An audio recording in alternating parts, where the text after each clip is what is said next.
Se disant victime de profilage racial de la part du gouvernement américain, Joseph Colombo, chef d'une des familles de la Cosa Nostra, a créé en 1970 le groupe The Italian American Civil Rights League, dont le but est de combattre les stéréotypes face aux Italiens vivant aux États-Unis.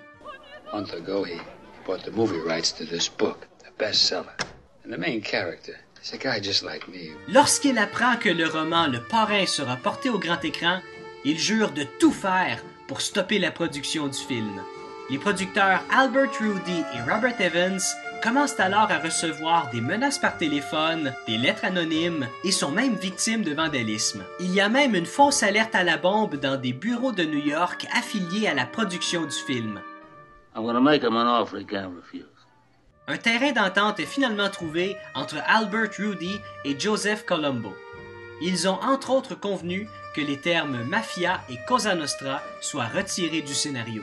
Certains membres de la mafia ont été engagés comme consultants lors du tournage et d'autres qui désiraient un changement de carrière se sont même improvisés acteurs. That man over there is talking to himself. His name is Luca Brasi. He helps my father out sometimes.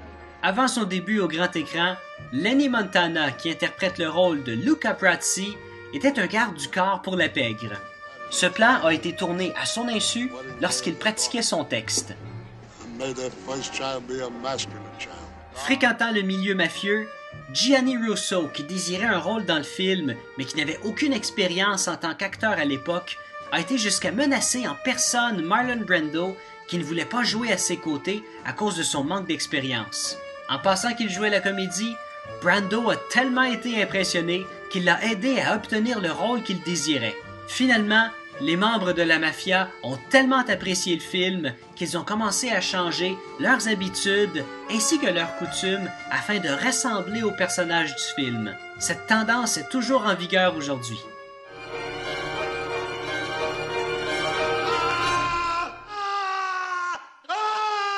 Les cris de l'acteur John Marley sont véridiques. On ne l'avait pas informé que la tête de cheval en plastique utilisée durant les répétitions avait été remplacée par une vraie achetée dans une entreprise qui fabriquait de la nourriture pour chiens. Maintenant, vous savez avec quoi vous nourrissez votre pitou.